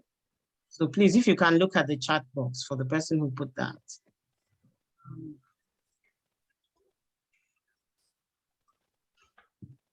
So I think here, can a discussant talk a bit on the challenges of corporate digital responsibility as regards to telecommunication companies? This has almost become a human rights issue. There's someone asking, so I don't know who wants to talk about corporate digital responsibility. Okay. Could I just say something yes, on sure. that? You know, basically, most acquisition of land for BTS are through private hands. So the issue of carrying out corporate social responsibility within the area of concern is not always, it's always dynamic, in the sense that usually the organizations carry out their corporate social responsibility aspect statewide rather than community-wide or within communities, because that is the only way they can, how will I call it, more easily deploy their support to citizens. Because the issue is that the BTS is in one location, but the coverage goes beyond the immediate location. So on the average, it's a case of taking all BTS of concern and spreading your CSRO statewide. So it usually goes through the state government. It's usually on education, scholarship, deployment of some infrastructure based on agreement with state governments. And that's the much I can say on that. I wish one of them was on board to say, this is what we do as organization for concerning CSR. But from our own understanding as regulators, this is what happens. It's always statewide rather than community-wide or within communities. It goes across. So you find a lot of people benefit because the issue of the telecommunication is not just within where the infrastructure has been deployed, but it's something that encompasses everyone. We all need telecommunication. We all use these devices. And so it's usually statewide across the nation. That's my Okay, although the question was actually corporate digital responsibility, so I'm not sure that what that is was... Okay, digital responsibility. So I think Dr. Odun wants to say something. Okay, carry on. I was going to respond to what Madam just said, and I think I agree. But I think it can be both actually. So obviously there is a localization dimension to this, where you are based, and there are impacted communities around what your operations cover. But because of the uniqueness of the telecom sector, your cover also goes beyond your local jurisdiction. And so in terms of your corporate digital responsibility, it has to be at two levels. So what is the impact you're having and how you're trying to mitigate those impacts on a local level, but also on a more national level. And there are very simple things you can do just to kind of ensure or to kind of put yourself in a position of being responsible in those dimensions. You might be based in Lagos, but your impacts are heavy in Kaduna. It's a fact. It's true. And there are many examples that shows that clearly. So except there is a foolproof, holistic approach towards the allocation of budgeting or towards meeting your corporate, social, or digital responsibility, then you run into troubles, which is then why, like somebody said, it becomes like almost a human rights issue. You're making so much money. And I think the intention of corporate responsibility is to show that within that remit of you making money by your operations and products or services, you're also concerned for the welfare, the health and well-being of people that you're making money from. But I guess my point now is there a basis or an opportunity here for an intentional inclusion of green measures of sustainable dimensions within that spend, where you can say, okay, well, this particular year, as part of our corporate responsibility, we encourage 100 youths to develop green new products. That's exciting. That's why somebody was saying earlier on that, what do you mean by green procurement? It's basically in layman. I think the question that came true. Green procurement. It's just saying that, well, wait a minute. I normally would buy products and services anyway from outside suppliers for my own survival. But now I'm saying to show my drive and my leadership, I am only going to be buying products and services or suppliers who are environmentally inclined. That's quite subtle, but that's very powerful. It's a very strong influential power. Green financing. Oh, well, I'm going to be given so and so amount of money to so and so individuals, but I will only give it to you if you showed me a justification that whatever you use the money for will be sustainable. It's subtle, but it's very powerful. And I think in Nigeria, people will tell you this. If you are a partner with telecoms operator, you are made because of their influencing power. So how much the capacity to convert that power towards driving that green discussion in Nigeria is very strong. And I think for me right now, that discussion, that power, that influential power is not being used. And it should be. The opportunity is very, very clear. Mm-hmm. Although I do think that, so I totally agree with you. And I do think that the person who asked the question was probably more concerned about the impact as opposed to carrying out corporate social activities or responsibility. So more in terms of how the businesses ensure that digital services or data use is done in such a way that it doesn't have a negative impact on those, on the environment, on the people, basically. So I think the next question says we have every policy. Okay, I think this is really to you. Madam Donna is like, this is to you because it's saying that the main issue is compliance. That enabling environment to drive the transition to compliance and enforcement is the missing link, that you have all the policies in place. But this person feels that compliance is the main issue. So I don't know if you want to add something to go. I know you've spoken a bit on that, but if you can satisfy the person's. What I could ask, like you said, compliance would not entail wedging the big stick. It's something that any environmentally responsible organization should do willingly and without any kind of enforcement. And the essence of on our own beat, we don't go out of our way to get organizations to comply. We expect that for every sector, like in the telecommunication sector, we have a substantive MOU with NCC. So once you go register for your project or for your deployment, immediately you are told go for your EIA certification. So that is substantive. So you find that going forward. But then I find that somehow some organizations or operators may not want to comply for whatever reasons I wouldn't know.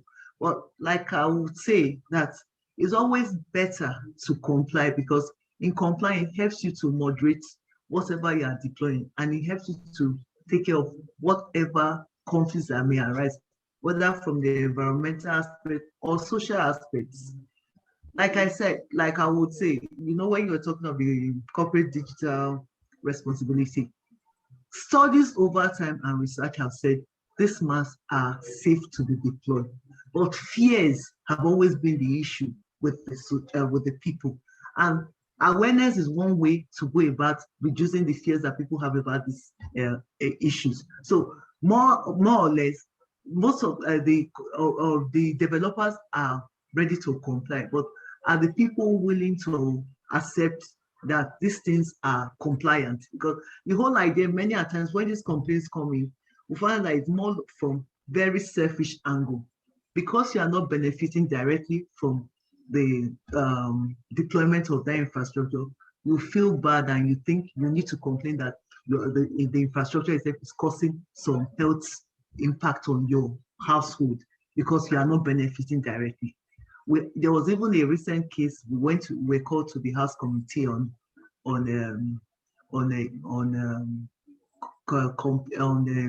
complaints, and at the end of the day, when the complainants were asked to meet with the developers on the site to sort out whatever may be happening, the infrastructure was within standard limits and distance from the nearest. The next thing they asked for was a 50 million settlement to withdraw the case. And the House Committee wasn't happy about it. It's like, are you now saying with a 50 million settlement, you will now have the sleep and all that, you know? So you can see what we're talking about. So on the average, I find that most corporate organizations, especially in the telecommunication sector, are complying with extant laws. But awareness is lacking on the part of the people to understand that this infrastructure is safe for deployment, is safe to be within the environment. And if it's not within the environment, the same people will say they're having network issues. So I don't think it's a compliant thing. I think it's more or less like people becoming more aware and accepting that this infrastructure needs to be somewhere. I think that is where it's on the citizen. So thank you very much. Thank you. So Dr. Odon, can you tell us what green procurement, green financing, green end-to-end for those of us the laymen? Yeah, I think I need that explanation. A while ago. So fundamentally, I'll just come again. So very basically, procurement is a process of you acquiring goods and services. That's fundamental to your operation. Okay. So, but then that means it comes with a spend. You're spending to get something you need. Think about it like raw materials or resource management. Okay. But then because you are already sustainability inclined, and you're thinking of reducing your impacts, you could put procurement rules in place where within your supply chain, you know at specific points what you need to do something. You could say, okay, well, I want to make it mandatory that all my suppliers that supply me products, are you following me, have to have environmental policies in place. Normally, you wouldn't do that, but now you are intentionally requesting for that to happen. So as part of the criteria for you to supply to me within my procurement regulation, you need to have environmental policy and environmental champion. Now that's on a very basic level. Okay, that means you are thinking environmentally. but then you might even go a step higher. So depending on the nature or at the point or the growth or the environmental, if you like, structure of the organization, you can go a step higher. You can now say, well, not only do I want you to have environmental policies and reach your impact, I actually only want to buy environmentally sustainable products. That's a separate level. But that inclusion itself, you've already restricted your access, okay, to any other product except their environmental incline. Are you following me? So all these considerations is within what you call green procurement. Is you buying stuff that shows your intention to be sustainable, but also to influence other suppliers to be sustainable. That's in a layman term, the way I can put it. Does that make sense? Yeah. I hope it makes sense to the person that asked the question. That's the most important. Maybe if you want to talk about, say, maybe Steve, I think you want to say something. Go on, please. Yeah. I just want to say that the science-based targets approach requires that you take into account not only your own operations emissions. I appreciate green procurement is much broader than this, but if we just take a very specific example of most companies in the ICT sector will have significant emissions that are in their supply chain.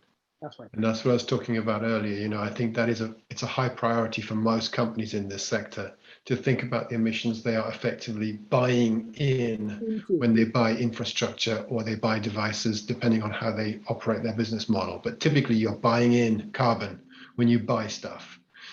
And a lot of leading companies are putting clauses into their supply contracts which will say, you know, you need to tell us what the carbon is in what you're selling to us and work with us to reduce that to zero within an aggressive time frame.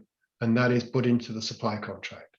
And that's what I would think of as a very specific example of green procurement practices. And maybe that helps. And Steve, just to add to that as well. So there's 12 levels to it. So sometimes it's not about the fact that the current state of the supplier has to be totally green.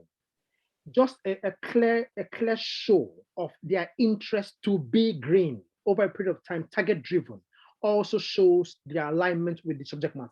So it means therefore that you can have a company who would say, well, okay, well, I'll take on this staff who maybe achieve 10% of a green agenda within their operations, but show to me that you would deliver 20% in the next 3 years. That becomes a target driven green procurement basis.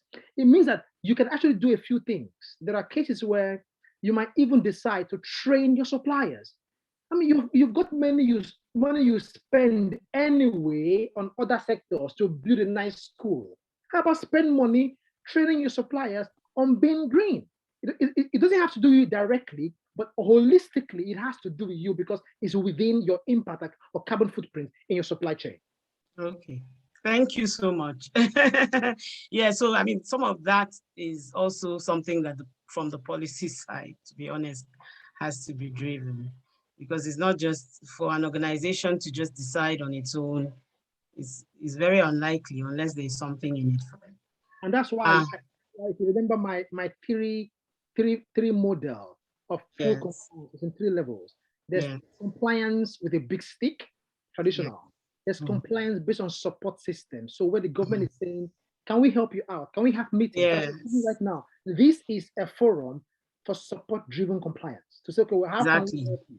But then the 3rd level is now compensation to say, if you do this, we will do this. Yes. You have to be at 3 levels for it to be sustainable and robust. Yes, totally. I totally agree. Just to say before we wrap up, Ms. Adedoyin Fadikbe joined us, while we were going on pretty late. I think she had some technical issues. So I don't know if you want to add to this discourse before we wrap up so we don't miss your voice in it. Hello, everyone. I apologize for a very, very late joining.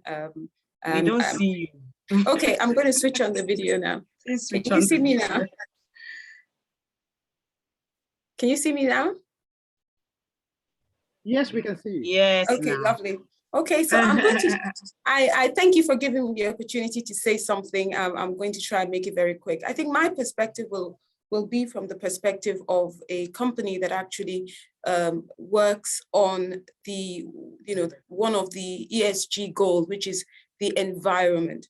We are a solar renewables power utilities company working in Nigeria and focusing on the off-grid space in terms of supplying and providing electricity to most of our customers are off-grid and underserved. And I want to speak about the role of technology, telecommunications, which is I think might be from a different perspective, which is, if you like, a flip position in terms of how relevant and how important the role of technology and telecommunications is in helping us to achieve our own role in the net zero agenda. Because as you know, many things that have to do with innovation, which is what most of the technology that we are deploying on the renewable space are really critically driven by tech. And when we talk about tech, we talk about tech systems and tech tools. So right from the beginning of the conceptualization of our business, we look at how can we reduce or how can we accelerate our carbon emissions reduction targets as a business using tech.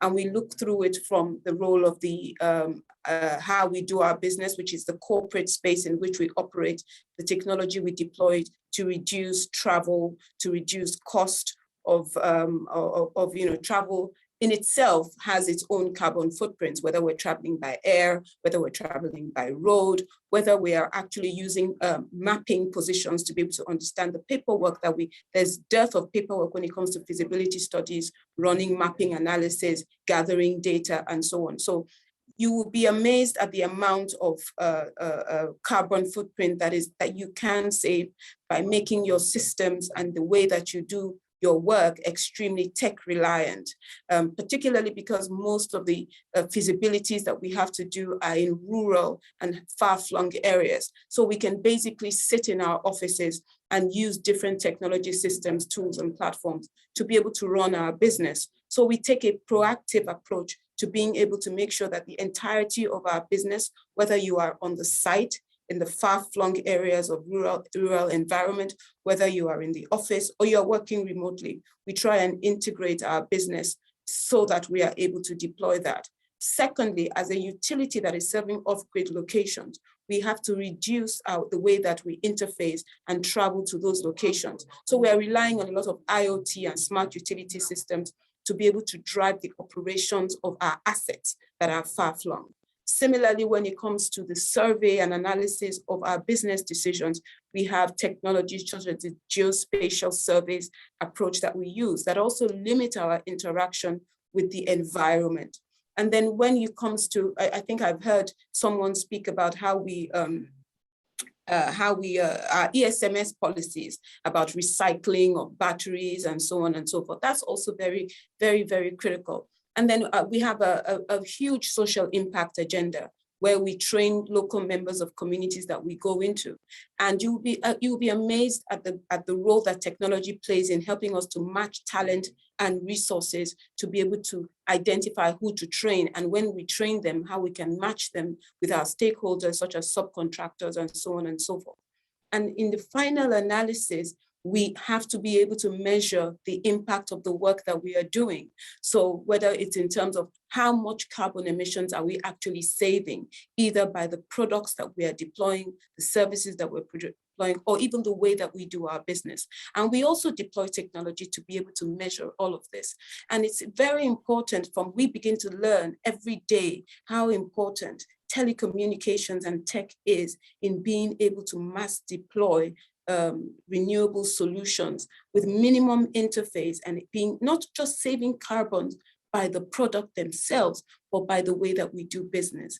And it is interesting, you would think that yes, there are challenges, particularly those of us who work in the rural communities where there is lack of access to network, financial inclusion, data identification. But the strength that we rely upon is the advancement in the telecommunication sector in Nigeria, which I believe was really, really driven in the early 2000s by the privatization and liberalization process. But it's really affected other parts of the economic sector in Nigeria, wherein we will not be able to impact as much as we've done without relying on tech. So we are becoming more aggressive and more aware of the role that technology plays in helping us to reduce carbon emissions by integrating them into the core of our business, and also helping us to monitor and evaluate, report, and improve. So this is an area that, you know, as a growing utility company within the renewable space, we are finding that these type of engagements are very critical. We do know that tech itself, in deploying it, has its own carbon footprint, which means every time you put up a computer or you buy a system or you put a chip in a solar system and so on, these are costs. But then we have to be able to do a cost benefit analysis and compare. If I had a computer in my room and I was able to monitor an entire village, what would be the cost of sending 10 people to catch a plane from Lagos to rural Sokoto State? And what is the carbon offset that I would be experiencing by taking one of those measures? And how do we measure it? So we are not in the tech space, but we have partners who have invested in R&D to do smart utility systems, to measure carbon emissions, to put in ERP systems to reduce our physical interaction with locations. So for us, watching this space and working with experts in this space and being able to build strategy and understand the analysis of the cost benefit is important to us. So I just wanted to take the opportunity to say that it might not be in the same context that everyone else has been speaking, but tech is green. Tech can help green. And we are really excited about working with practitioners in the tech space to help us to achieve some of those targets that we are setting for ourselves. Yeah, thank you so much. I'm very happy that we added your voice to this because it's given it a very rounded sort of closure. Thank you very much for being able to still make it, whatever the hindrance may have been. I think you've put it very nicely. And I think that sort of sums up that there's a balance. And it does seem to tilt in, when you do the cost benefit analysis, which you've already done, it does seem to tilt in favor of the fact that the tech and telecoms sector rather contributes to environmental, contributes to reducing the environmental degradation of the nation. So this sort of balances it out. But having said that, obviously we've taken away that we need to have a framework that sort of encourages the businesses to put the structures in place to promote a good environment in a simplistic way of putting it.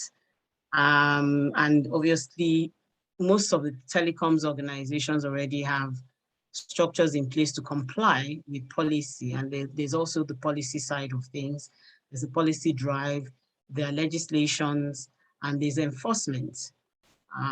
Very clearly so, without mentioning any specifics, but I'm sure that we've heard of masts being, operators being asked to bring down masts and stuff like that. So it shows clearly that if you're following the trend, that there are legislations, there are policies.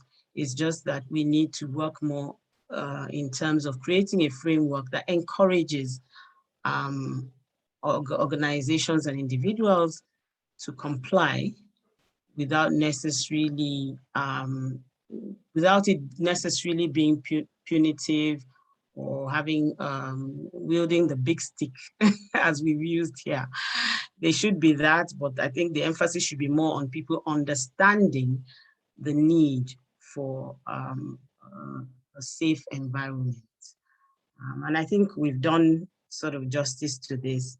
And with the last but not the least voice, I think we can sort of bring this to this segment to a close, going away with the understanding that we need to work on different channels, put a framework together to see how we can encourage organizations and also the policymakers to put structure in place to encourage the operators to do the right thing. So I would hand over to Elizabeth this time. Thank you very much, gentlemen and ladies, because I'm a lady. All right, Elizabeth. Thank you very, very much for your presence and for the discussions. I found it very insightful. I found it very helpful, and it answered a lot of my questions as well. But before we begin to round up or wind down, I just wanted all of us to just put on our cameras so we could take a screenshot or a picture of everybody, all panelists together. So you can put on your best smile. Thank you.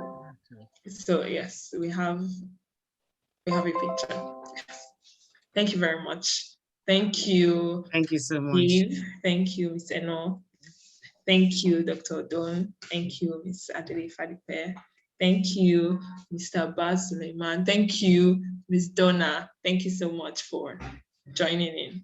Thank you. This was really helpful. I think from the discussions surrounding the government's influence, compliance, surrounding awareness, especially surrounding my biggest question, surrounding green end-to-end for organizations and how they can impute that into their systems. I think that was really helpful. And thank you very much, Mr. Adede Fadipe, for also bringing in the fact that apart from having to do these things ourselves, we can collaborate with other stakeholders that are involved in it to help with the process and to help to onboard and offboard the entire process.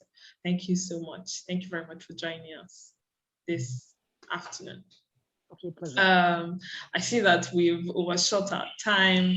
I see that we've spent about 15 more minutes extra. And so we just want to sort of wind down and close down today's session with a closing remark from our senior consultant at CSR in Action, that's the TTSWG Secretariat, Dami Veracruz. He will be giving a closing remark.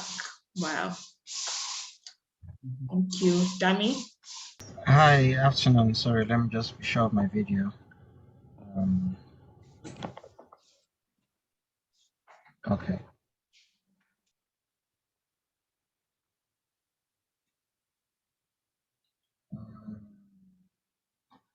Okay. Hope I can. Hope I'm being heard. Okay. Thank you so much, Dr. Ondon. Thank you very much, Ms. Adele Fadipe. Thank you very much, Ms. Udoma. Thank you, Ms. Donna. Thank you, Steve. Thank you all for your time, and thank you all participants as well for your engagement and questions. Really has been a very key discussion today. One of the key things I'm actually taking away is something we as well would love to do at the TTSWG Secretariat was the need for a standards for the sector to ensure compliance, really. It's very easy, when you do something voluntarily, it's very easy to say, do I have to? But when there's a document, the standards that even the government actually pushes forward as well, it forces everyone's hands to ensure that things are being done, especially in regards to sustainable development, as well as the development and growth of the nation as a whole. So thank you all for this engagement. And this is also participants, all the questions you've thrown out to the panelists. Thank you for the time. It's not easy sitting in front of your computer for how many hours and just speaking and listening, but thank you so much for the time, and thank you so much. We hope that we'll continue these conversations as the year rounds up, as we're entering 2022. I mean, we're already in the last month of the year. I think we're already there, even if today is the last day of November. But this is the last year. We are entering the festive season, but we shouldn't forget all our responsibilities for the nation and for the environment as well. So thank you all so much. And we look forward to seeing you again during our next event, either next year or later this year. I think next year, next year will be the next event. We hope to see you there, all participating. And remember, the Chief Executive of CSR in Action, I'll mention, if you're part of the telecommunications or technology space and sector, you can be a member of the TTSWG. You can just email us at secretariat@ttswg.org. You can be a member. It's free to be a member at this point, so you can join now before we start talking money per se. It's free to join now and be part of that discussion to drive collaboration, especially within the ICT sector. Once again, thank you to all our panelists, and thank you to the representative of the Ministry of Environment. Thank you so much for the director, and you as well, Ms. Donna. Thank you so much for your time. Thank you all for Steve and Dr. Okon. Thank you so much all the way from what we call here the abroad. And for all of us here home, trying to drive this narrative for sustainability within the ICT sector. That's Ms. Adele Fadipe and Ms. Odoma Anyang. Thank you so much for your time, and do have a lovely, lovely afternoon. Thank you. Bye-bye. Thank you. Thank you very much to everyone that joined as well, to the participants. Thank you to the panelists. Thank you so much. Thank you very much. And we hope that you have the best day. Thanks a lot. Thank you. Thank you. Well done. Bye. Bye.